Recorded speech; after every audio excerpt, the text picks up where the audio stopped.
Hello students.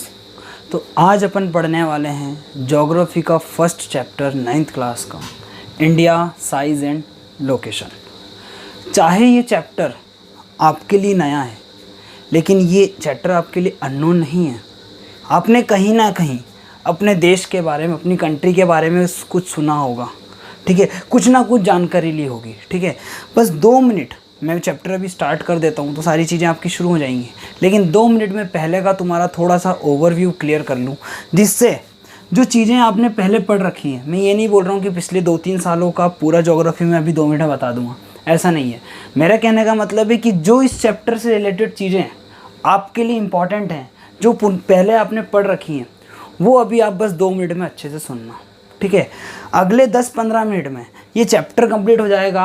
और हम एक चीज़ जान लीजिए, जब भी आप ज्योग्राफी पढ़ने जाएं, सबसे ज़्यादा यूज़ करें मैप का, ठीक है, क्योंकि कहीं ना कहीं चीज़ें घूमकर वापस से मैप पर ही आती हैं, ठीक है। ये पूरा चैप्टर मैं मैप के साथ में कंप्लीट कर दूंगा और तुम्हें पता भी नहीं पड़ेगा चैप्टर कंप्लीट कैसे हो गया। बस ध्यान लगा के यहाँ पर ध्यान से सुनते जाना, अच्छे से चीज़ें आपकी क्लियर होती जाएंगी। जहाँ पर दिक्कत आए वीडियो को पॉज करके लिख लेना, नोट डाउन कर लेना, वापस रिपीट कर लेना वीडियो को, तो अच्छे से आपको चीज़ें समझ में आने लगेगी। आई बात समझ में? तो सबसे पहली चीज़ जो अपन को इस चैप्टर में जाननी है, ठीक है ना, तो मैं अभी स्टार्ट कर दूँ चैप्टर। पहले मैं ये बता तो दूँ कि अपना इंडिया आखिर लोकेट कहाँ पर करता है, अपना इंडिया आखिर कौन से कॉन्टिनेंट में है। ये सारी चीज़ आपको मालूम है, जो जानते हैं वो अच्छी चीज़ है, जो नहीं जानते उनके लिए अच्छा है कि उनको जानने को मिल जाएगा। तो ध्यान से देखना, आपको मालूम है ये क्या है, छोटा सा बना देता हूँ मैं, अर्थ, ठीक है ना। अर्थ के सेंटर से क्या जा रही है, इक्वेटर, जिसको अपन हिंदी में बोलते हैं विषुवत रेखा। हिंदी और इंग्लिश का कोई इशू नहीं आने वाला है, मैं साथ में वो वर्ड्स यूज़ करते जाऊंगा जो हिंदी के लिए हैं, ठीक है ना। मैंने क्या बोला कि अर्थ को सेंटर में से कट कौन करती है, इक्वेटर। सीधी सी बात है, सेंटर में से कौन कट करेगा, जो इक्वेट करेगा। तो कौन कट कर रहा है, इक्वेटर। अच्छा, जो इक्वेटर है वो सेंटर पे, मतलब एक रेफरेंस लाइन है, तो सीधी सी बात है कितने डिग्री होगा, 0 डिग्री। तो इक्वेटर कितने डिग्री पर है, 0 डिग्री पर। आई बात समझ में? इक्वेटर के नॉर्थ साइड में अगर मूव करूँगा तो मैं किस हेमिस्फीयर में जा रहा हूँ, नॉर्दर्न हेमिस्फीयर में। कौन से हेमिस्फीयर में, नॉर्दर्न हेमिस्फीयर में। और साउथ साइड अगर मूव करूँगा तो कौन से हेमिस्फीयर में जा रहा हूँ, सदर्न हेमिस्फीयर में। आई बात समझ में? एक चीज़ क्लियर हुई। उसके अलावा 0 डिग्री लैटिट्यूड बोल सकते हैं अपन इसको, सीधी सी बात है। आपने बोला है कि अर्थ के एक्सिस के अलोंग जो चीज़ चलती है सेंटर से, उसको आप लैटिट्यूड बोलते हो। इसके परपेंडिकुलर में जो आप बाउंड्री पढ़ते हो, जो आप लाइन पढ़ते हो, उसको बोलते हैं लॉन्गिट्यूड, देशांतर। क्या बोलते हैं अपन, देशांतर पढ़ते हैं, ठीक है ना। अच्छा, 0 डिग्री इक्वेटर निकालने में कोई दिक्कत नहीं आई थी। अर्थ के सेंटर में से भाई 0 डिग्री निकाल लो, लेकिन अर्थ के सेंटर में से आपने 0 डिग्री निकाल लिया, इक्वेटर निकालने में कोई दिक्कत नहीं आई। अक्षांश 0 डिग्री अक्षांश को अपन विषुवत रेखा बोलते हैं, 0 डिग्री लैटिट्यूड को अपन इक्वेटर बोलते हैं। आई बात समझ में? तो वो बीच में से निकालना था, उसका कोई इशू नहीं पड़ा, वो बीच में से निकाल दी। लेकिन कहाँ इशू पड़ रहा था कि 0 डिग्री लॉन्गिट्यूड कहाँ से लें। तो 0 डिग्री लॉन्गिट्यूड, क्योंकि अर्थ किस तरीके से घूम करती है, ध्यान से सुनना, अब नोट डाउन करना स्टार्ट करना। अर्थ किस तरीके से रोटेट करती है अपनी एक्सिस पे, फ्रॉम वेस्ट टू ईस्ट। अर्थ का डायरेक्शन क्या होता है, वेस्ट टू ईस्ट। ये कंसेप्ट याद रखें, क्योंकि चैप्टर में आगे बहुत इंपॉर्टेंट चीज़ लेने वाला है। आपके एग्जाम में उस चीज़ से रिलेटेड एक चीज़ आती है जो मैं आगे आपको बताऊंगा, ठीक है। तो ये चीज़ हुई, अर्थ का डायरेक्शन क्या है, वेस्ट टू ईस्ट। आई बात समझ? इस चैप्टर में अपन को ये सारे कंटेंट देखने हैं, बस आप यहाँ बात को बिल्कुल ध्यान से सुनते जाएं। अब देखना, मैंने आपको बोला 0 डिग्री लैटिट्यूड को अपन बोलते हैं इक्वेटर, 0 डिग्री है ना, जो 0 डिग्री लॉन्गिट्यूड है उसको अपन बोलते हैं प्राइम मेरिडियन। क्या बोलते हैं, प्राइम मेरिडियन। ये चीज़ क्लियर हुई। अब थोड़ा सा अपन पढ़ेंगे कि आखिर इंडिया कहाँ पर है। पूरे अर्थ पर इंडिया थोड़ी ना फैला हुआ है, ऐसा तो नहीं है जैसे इंडोनेशिया। देखो, मेरे साथ में पढ़ोगे तो आपको एक्स्ट्रा में कुछ ना कुछ 2-4 पॉइंट हर लेक्चर में आपको मिलने वाले हैं, ठीक है ना। क्योंकि अपना जनरल नॉलेज वास्ट करते जाइए, आपको आने वाली क्लासेस में, आपको आने वाले टाइम पे वो बहुत ज़्यादा यूज़फुल होने वाला है।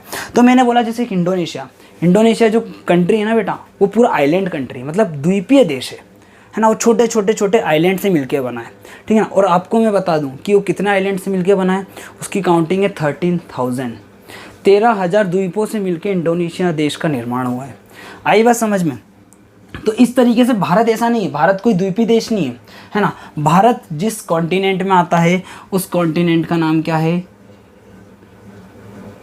एशिया, ठीक है ना। दूसरी चीज़, इंडिया के बारे में अब अपन स्टार्ट करते हैं कि इंडिया आखिर लोकेट कहाँ करता है।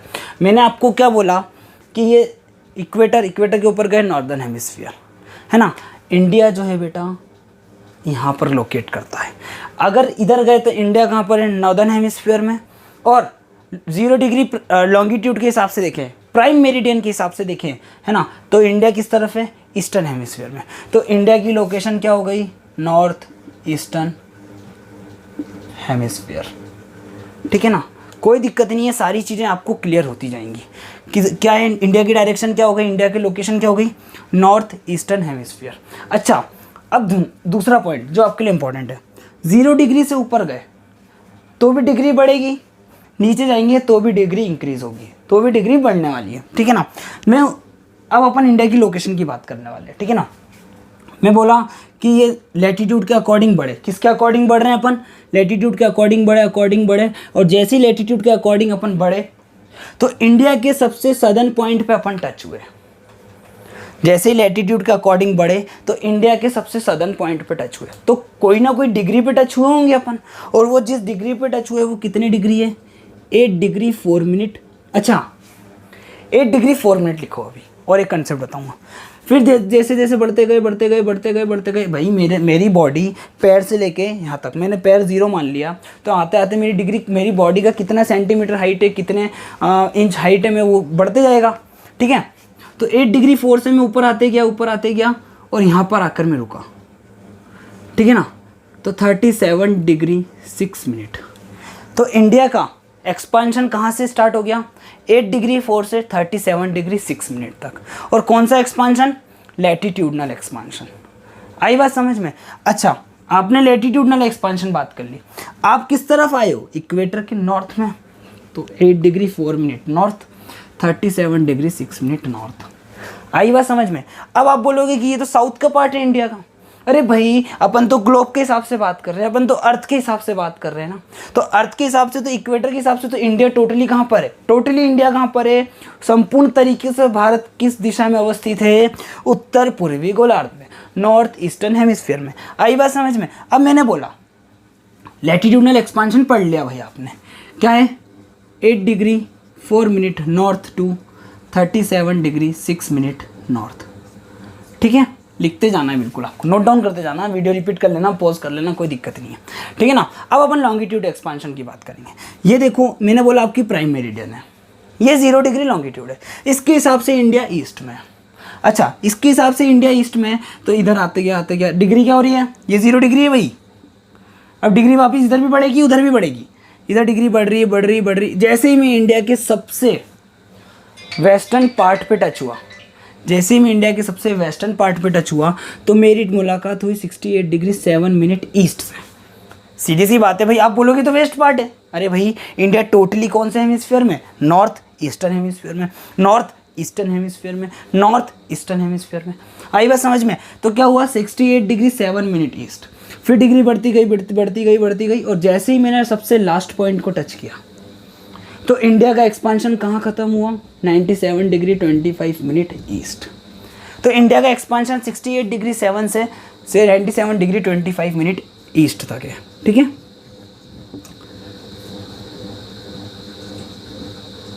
कोई डाउट नहीं आना चाहिए, ठीक है। ये इंडिया का पूरा क्या हुआ, एक्सपांशन हुआ, लॉन्गिट्यूडनल एक्सपांशन। आई बात समझ में। अब अगला कंसेप्ट जो आपके लिए बहुत ज़्यादा इंपॉर्टेंट है, देखो बेटा, बच्चों को कन्फ्यूज़न रहता है, बच्चे रट के चले जाते हैं और उनको क्लियर ही नहीं हो पाता है कि आखिर है क्या चीज़ें। तो यहाँ मेरी बात को ध्यान से सुनना। मैंने बोला आपको 0 डिग्री लॉन्गिट्यूड मतलब प्राइम मेरिडियन, ठीक है ना। इधर आया तो मैं ईस्ट। अच्छा, एक चीज़ मैंने आपको बोला था, अर्थ का डायरेक्शन याद करना। अर्थ का डायरेक्शन क्या है, वेस्ट टू ईस्ट, मतलब ये सन है, ठीक है, ये सन है भाई, है ना। वेस्ट टू ईस्ट अर्थ का डायरेक्शन है, उसकी एक्सिस पे वेस्ट टू ईस्ट, मतलब ईस्ट वाले पार्ट पे पहले सनराइज होगा और इस वाले में बाद में होगा, इसलिए सन राइजेस फ्रॉम ईस्ट। अच्छा, एक चीज़ बता दूं, सन नेवर राइजेस, सूर्य कभी नहीं उगता, ठीक है ना, वो तो पृथ्वी के घूमने की वजह से, अर्थ के रोटेशन की वजह से, because of earth rotation and revolution, earth के रोटेशन की वजह से क्या होता है, डे और नाइट में डिफरेंस आता है। आइए समझ में, ये पॉइंट भी आप लोग लिखेंगे, अर्थ के डायरेक्शन की वजह से डे और नाइट में क्या होता है, डिफरेंस होता है, दिन और रात का। तो मैंने बोला वेस्ट टू ईस्ट का डायरेक्शन है, ठीक है ना, तो सबसे पहले सन की लाइट कहाँ पड़ेगी, यहाँ पर, फिर धीरे धीरे धीरे धीरे धीरे सूरज उगते हुए आएगा और यहाँ पे सूरज, इसलिए सबसे पहले क्या होती है, सूर्योदय यहाँ पे होता है, सनराइज यहाँ होता है, उसके बाद यहाँ पर होता है, ठीक है ना। तो क्या हो रहा था बच्चों कि क्या हो रहा था, इसमें कन्फ्यूजन ये आ गया था कि आखिर टाइम का जो मैनेजमेंट था, यहाँ सूरज पहले उग रहा है, यहाँ सूरज बाद में उग रहा है, तो टाइम का डिफरेंस जो आ रहा था यहाँ पर वो लगभग 2 घंटे का आ रहा था। मेरी हर चीज़ को ध्यान से सुनना, कितना डिफरेंस आ रहा था, 2 घंटे का आ रहा था। 2 घंटे का इसलिए आ रहा था, देखो पहले इससे मुलाकात हुई, 1 डिग्री, दूसरी डिग्री, तीसरी डिग्री, मतलब हर डिग्री पे क्या हो रहा है, सन की लाइट आती जा रही है, आती जा रही है, आती जा रही है। तो सन की लाइट 1 डिग्री से दूसरी डिग्री ट्रेवल करने में कितना मिनट लेती है, 1 डिग्री टू 2 डिग्री ट्रेवल करने में कितना मिनट लेती है, 4 मिनट। मैं डायरेक्ट 1 डिग्री लिख लूँ, सन की लाइट 1 डिग्री ट्रेवल करने में 4 मिनट लेती है। 97 डिग्री से लेके 68 डिग्री का एक्सपांशन देखा जब टोटली, तो कितना एक्सपांशन था इंडिया का, 30 डिग्री, 30 डिग्री का इंडिया का एक्सपांशन, मतलब टोटल देखा तो 2 घंटे, 2 आवर्स। तो यहाँ 2 घंटे पहले सनराइज हो जाता है, यहाँ 2 घंटे बाद में सनराइज होता है। तो इस कन्फ्यूजन को क्लियर करने के लिए सीधी सी बात है, बहुत अभी तो एक स्टेट है उसने मांग भी करी है, असम, उसने ये मांग करी है कि हम लोगों का टाइम जोन अलग से दो। वो कब से मांग कर रहा है, लेकिन वो चीज़ क्लियर नहीं करी। थोड़ा देश दुनिया के बारे में ध्यान से पढ़ते रहें, ठीक है ना। अब मैंने आपको बोला कि यहाँ पर कितना एक्सपांशन है, 30 डिग्री का, 2 घंटे का एक्सपांशन है, सीधी सी बात है, आइए समझ में। तो इस कन्फ्यूजन को क्लियर करने के लिए इंडिया में क्या करा, इसका सेंटर निकाल दिया, कोई इशू नहीं है, इसका सेंटर निकाल दिया कि भाई यहाँ जो टाइम हो रहा होगा उस टाइम को रेफरेंस मानेंगे। तो सीधी सी बात है, 30 डिग्री का हाफ कितना होगा, मीडियन 15 डिग्री, ठीक है ना, 30/2 कितना हो जाएगा, 15 डिग्री। तो 15 डिग्री इसमें प्लस कर लो या 15 डिग्री इसमें माइनस कर लो। तो जब इसमें प्लस किया तो ये जो निकाला है, ये निकला है 82 degree 30 minute east. Most important point है इस चैप्टर का कि इंडियन स्टैंडर्ड मेरिडियन कहाँ से जाती है, 82 degree 30 minute east, 82 degree 30 minute east, क्योंकि टाइम का डिसीजन लॉन्गिट्यूड करता है ना कि लैटिट्यूड। समय का निर्धारण देशांतर द्वारा किया जाता है, ना कि अक्षांश द्वारा। आई बात समझ में। तो ये क्या हुआ, 82 degree 30 minute Indian standard time. Indian standard time क्या है, 82 डिग्री 30 मिनट ईस्ट है। ये याद करना अच्छे से इंपॉर्टेंट चीज़ है। अब उसके बाद अपन थोड़ा सा आगे जानेंगे। मैंने आपको बताया था कि इंडिया जो है एक आइलैंड कंट्री नहीं है, एक नॉर्मल अच्छा कंट्री है, और अपन देखें तो इसमें बहुत ज़्यादा वेरिएशन है।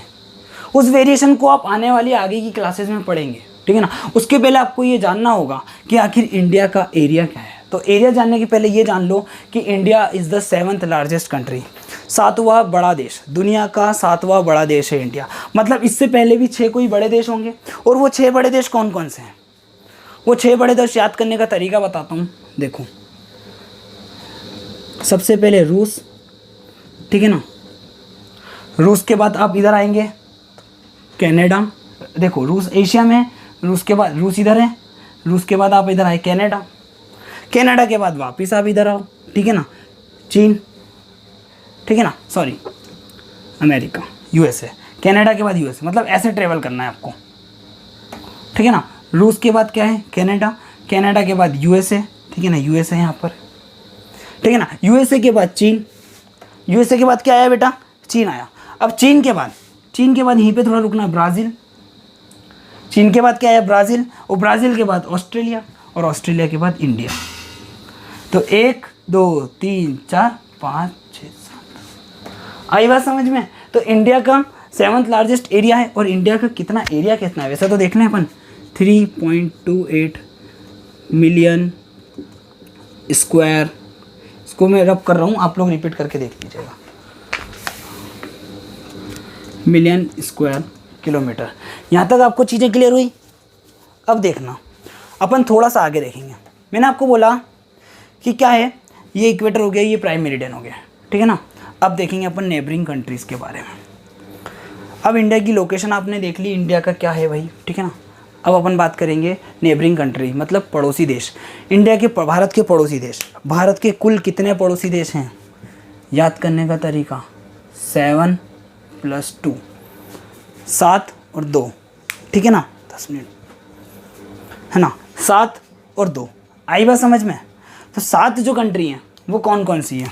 सबसे पहली चीज़ 7 अलग लिखी 2 अलग लिखी, इसका मतलब कंसेप्ट आपको अभी क्लियर हो जाएगा। कुछ अलग चीज़ होगी, सीधी सी बात है। तो 7 जो कंट्री है भारत के, जो 7 ये पड़ोसी देश हैं, ये स्थलीय सीमा से टच होते हैं, मतलब land boundary which connects with land boundary. किससे? लैंड बाउंड्री से। और ये किससे टच होते हैं? वाटर बाउंड्री से। सीधी सी बात है। और ये 7 देश कौन कौन से हैं? ये 7 देश हैं, ठीक है। पाकिस्तान, चलो ये सारी चीज़ें, ये इतना देख लिया आपने। 7 देश कौन से हैं? लैंड बाउंड्री से टच होने वाले हैं, और 2 हैं वो किससे? वाटर बाउंड्री से टच होने वाले। बाकी की चीज़ आपको मैं सेकंड पार्ट में अवेल कराऊंगा, ठीक है ना। और जानने के लिए आप इस चीज़ को सब्सक्राइब करें, लाइक करें, वीडियो को पॉज करके आप देख सकते हैं, ठीक है ना। तो आपको कोई डाउट नहीं होगा, ठीक है। बाय।